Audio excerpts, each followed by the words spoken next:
Welcome to Adults Only Comedy Berlin. Today I'm in Melbourne. I'm in Melbourne, Australia, recording live from my brother's house. My brother and sister-in-law's house and their children's house. And I'm doing this episode because I feel pressure to maintain regular content. Yes. Also, I have this weird opportunity where everyone is out of the house except for the dog and the cat. And I'm like, okay, let's reflect a little bit on my last week in Berlin for 2022. And also, this week arriving in Melbourne and what's been happening. So I've made some dot points so it's not a complete ridiculous ramble.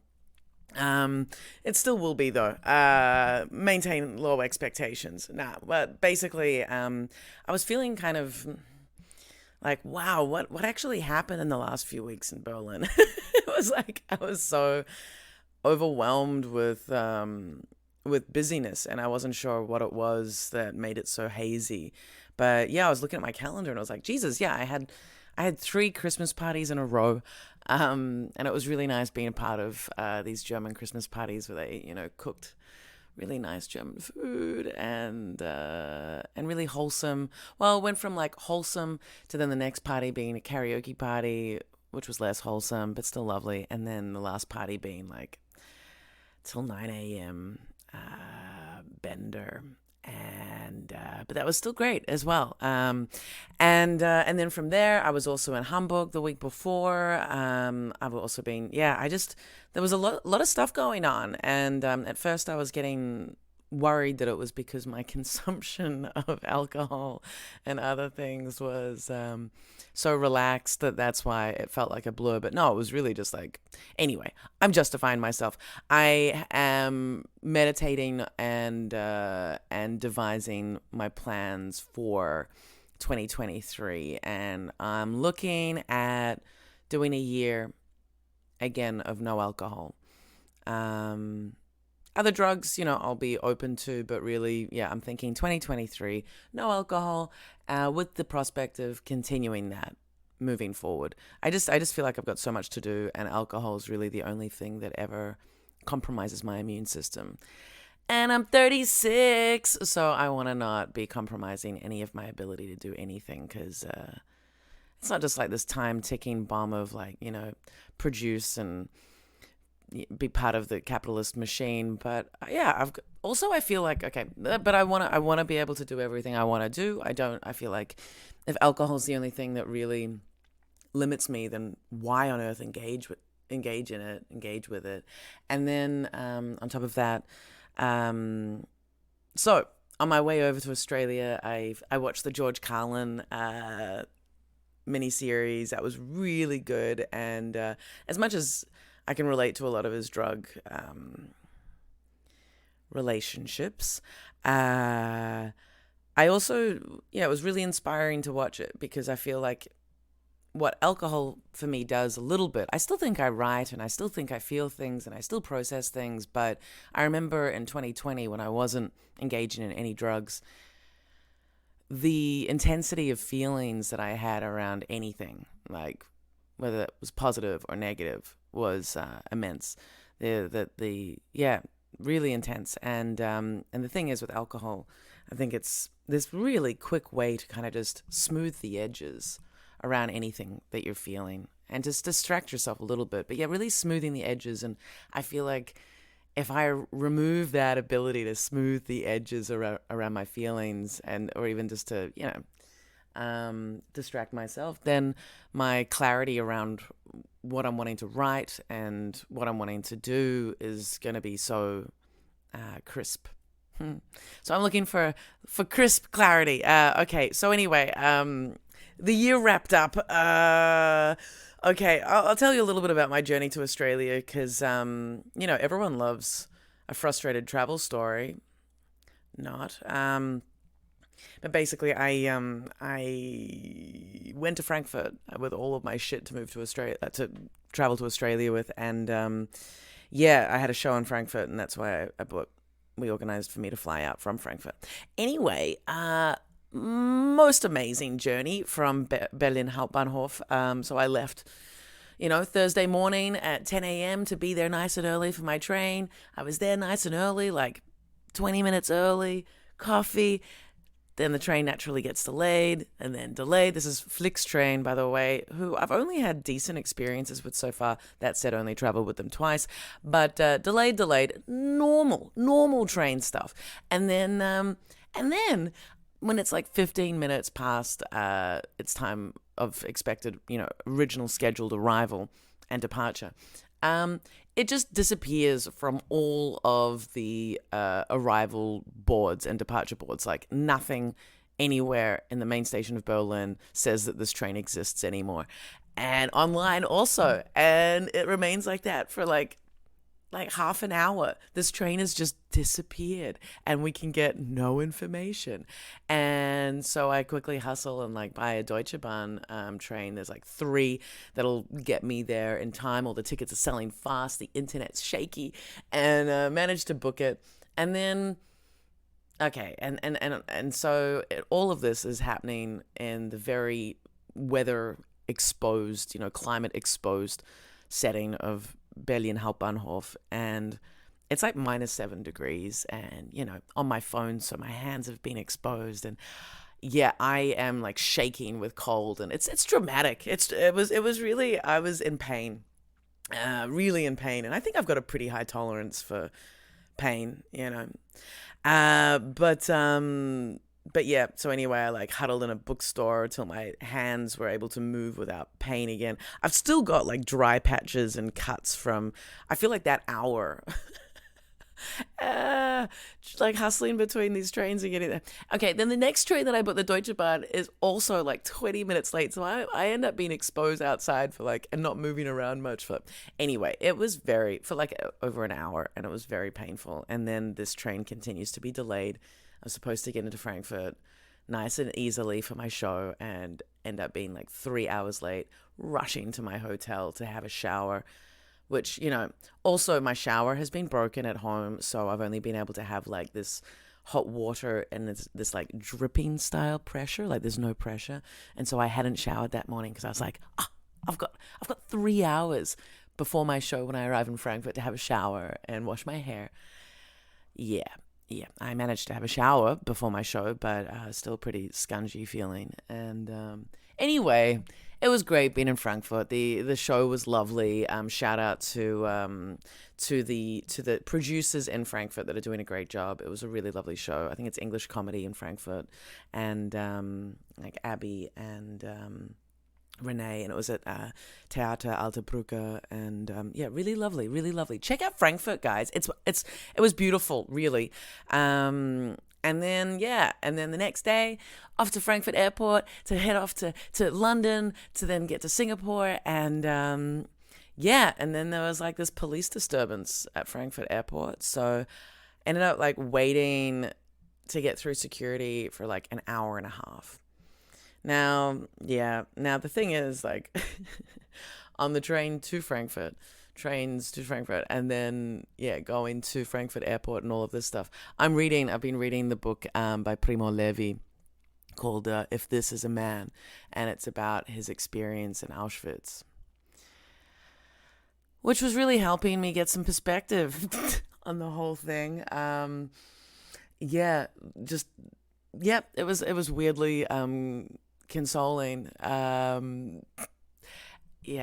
I highly recommend the book. It's a really beautifully written, undramatic, just really exploring humanity and what happens in these hell like the furthest thing from humane situations. And it was a great companion throughout my journey to Melbourne, which then more delays, rushing from each airport to the next.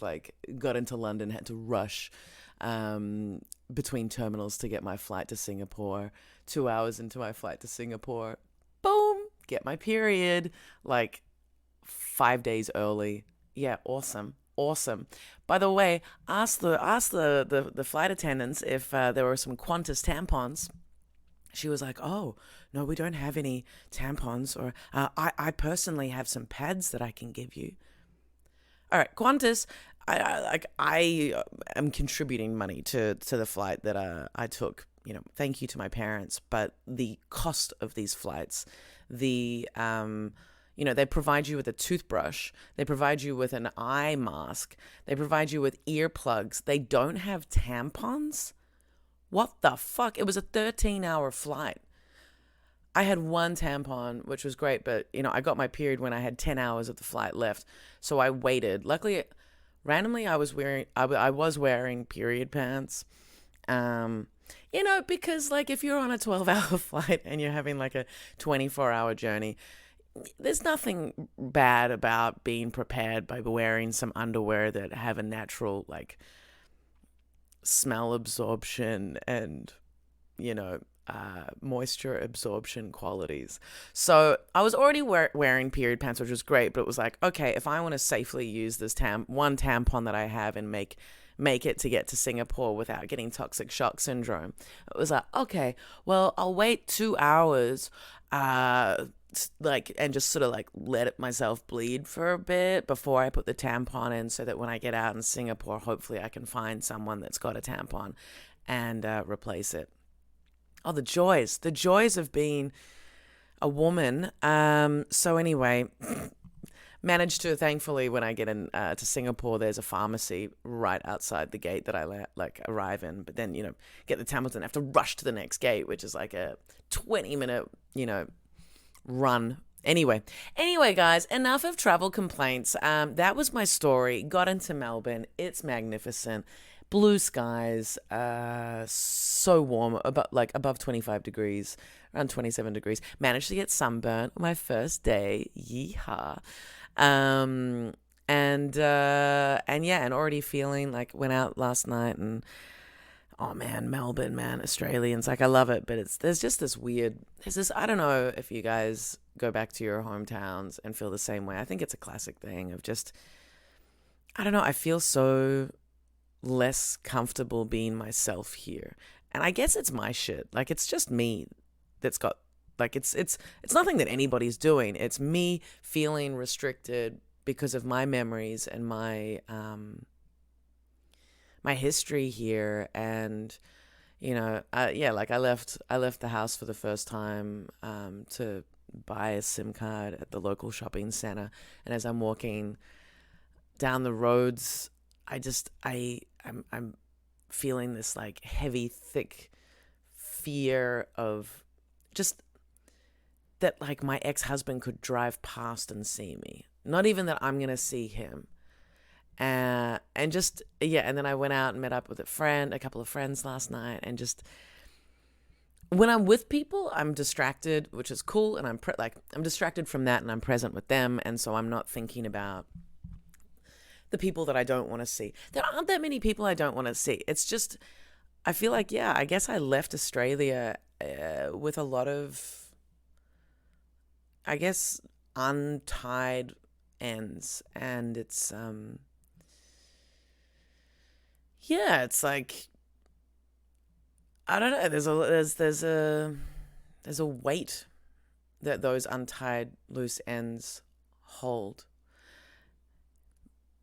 and place on you. And I don't know how to resolve that. I guess by seeing the people, or just by eventually, like, just being here long enough and being like, if I see them, I see them, and it's fine. Like, what's the worst thing that can happen? And, like, it's uncomfortable. That's about it. But it's a strange thing. I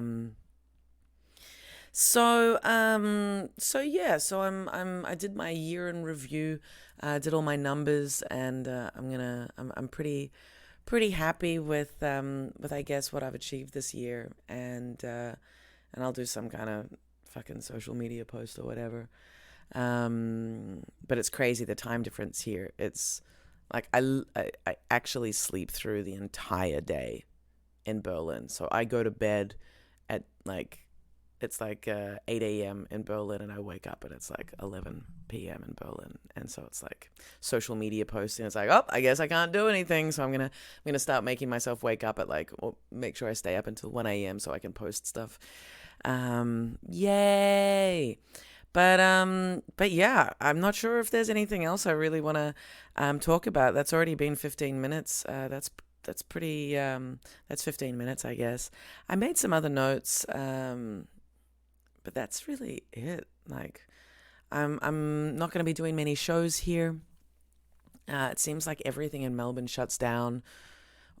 Like, I got invited to do a spot the night, on the night that I arrived, and I was distraught. Like, my body was so tired because adding that extra leg from Frankfurt, from Berlin to Frankfurt, and that being such a difficult day, and then the whole Frankfurt to London, London to Singapore, access. I was destroyed, so I had to say no for my body, but also I think if I'd taken a show, my family would just be like, Anna, seriously, what the fuck? So it looks like everything's shut down. There's a show on the 29th, which I'm excited to do, but then I think this is going to be a genuine break. I'm going to try and get a comedian on next week. Maybe I will get Aiden Taco Jones, whose podcast I've been on when he's visited Berlin, but who I haven't seen yet, naturally, in 3 years because of the pandemic. Yeah. But yeah, so I'm kind of meditating on sobriety, on the things that I want to achieve next year, which are really just my first festival experiences. So I'm all booked in for the Adelaide Fringe, the Melbourne International Comedy Festival, got my venues. Moving into 2023 with my venues on Sundays, Mondays, and Tuesdays that are small, but or strange time slots like my Sunday one at the Wall. So just going to be focusing on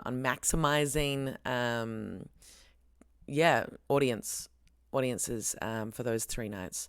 They're slightly tough nights, but I think I can give them my best shot and start looking for a bigger venue for a couple of monthly shows that I can really pack out and that, and then keep doing this TV gig. So guys, if you want to check out my I call it a TV gig, my YouTube corporate hosting gig, where I'm the host. So it's called MAN Quick Stop. You can check it out.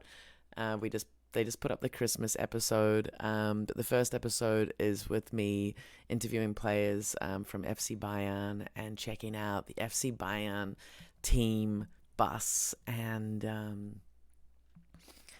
it's a nice production. There's no comedy, but maybe you can get a sense of me in it. But and strangely, the first video, the FC Bayern one, is not available for viewing in Australia, so I don't know if it's available for viewing anywhere outside of Germany or Europe, actually. But it seems like the second one, the Christmas episode, is, which, so if you're interested in trucks and buses, check out MAN Quick Stop, and that's my new gig. But yeah, so I also checked out the new Nikki Glazer special that was also on the Qantas in-flight entertainment system. So that was pretty great. She's advocating anal, and I think that's wonderful. I think that's really good.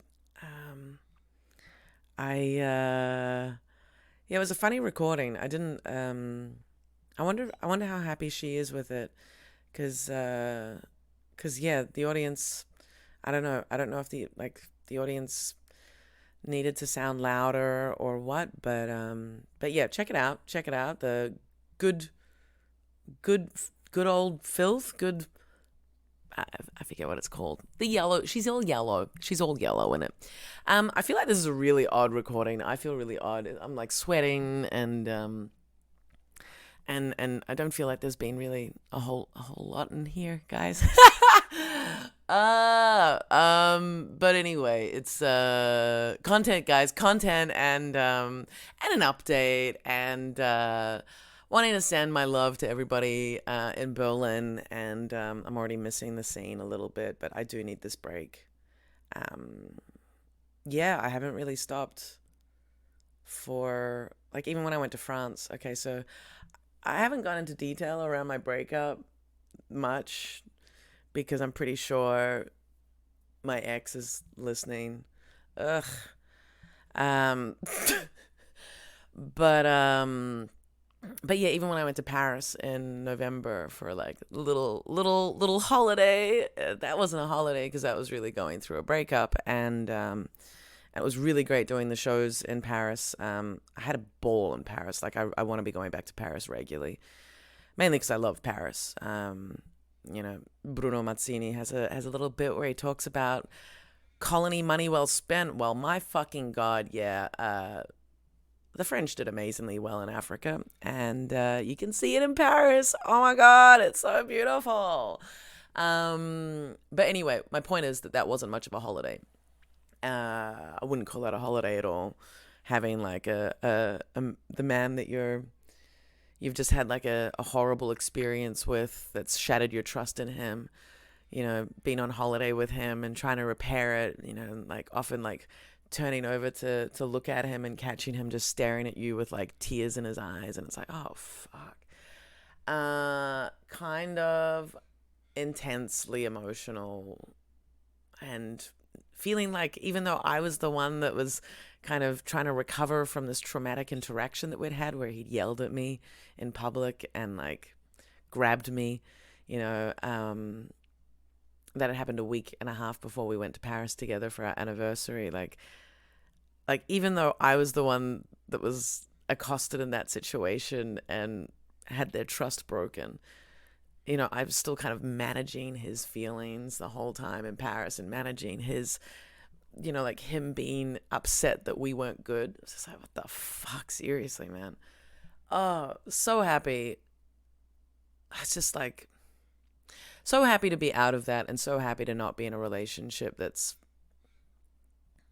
man, it's like, it takes 6 weeks. It takes 6 weeks for me to, unveil the truth around someone. But it's so, yeah, look, also in the last few weeks, it's just been quite emotionally difficult for me to realize how much I hadn't seen this person's bad side or just like how disconnected from reality this person that I was seeing was, and how incongruent our communication styles are, and how I just can't, like, just how quickly it can, like, it takes 6 weeks and then it's shocking how much you trusted someone and how you could fall in love with someone that's just like, who you can't even respect as a person, like that you wouldn't have as a friend at all. And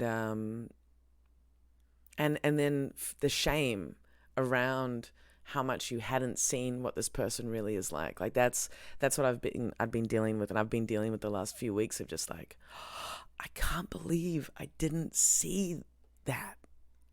I can't believe it took me 6 weeks to see that. Like, it's just, and that feeling like some kind of mark against me that I could be so blind to these things, and like, oh my God, like, how could I be with this person? And feeling ashamed around that, which isn't useful at all, because it's natural that you don't see, and everyone keeps telling me it's natural that you don't see these sides to people until some time has passed and circumstances have allowed that to happen. But yeah, anyway, I'm really happy to be single. And to have all my friends around me, and I'm feeling really grateful for all of my support networks, all of the comedy community, all of my peeps, my good friends, and my family, and feeling a lot of gratitude and really, yeah, good in myself, and I'm really excited for 2023, and it's going to be a sober 2023, and I'm really excited to be feeling everything, and yeah, I'm feeling confident in that. So anyway, I'm going to wrap this up. I feel like I got some depth in the end there, but wishing you guys all a beautiful Christmas, even if you don't celebrate it. It's happening. And some, yeah, if you're celebrating it with family, try to, hope you, like me, try to stay grounded, and it's also the things that drive you crazy that you love about everybody, and that it's so great to still have them around. And if you're, alone or with friends, yeah, have a great time. Stay safe. Blah blah blah. What am I, like a 50-year-old? Like, no, 50 is not old, but like, what am I, like a grandma? But anyway, I just want to send all my love to everybody, and I might do another ep before the new year. So anyway. Lots of love. Thank you for listening to the podcast, and I'm going to be putting some more effort into sharing the videos. I've been recording every episode this year, so I will be looking to get my Patreon sorted so you guys can access it. And I also have so many clips that I need to edit, so shit will be coming out. And thanks so much for your ears, and for your ears. That's weird, isn't it? Okay, I'm whatever, guys. Okay, I'm gonna peace out, and I'll that's been Adults Only Comedy Berlin. Thanks so much, and goodbye.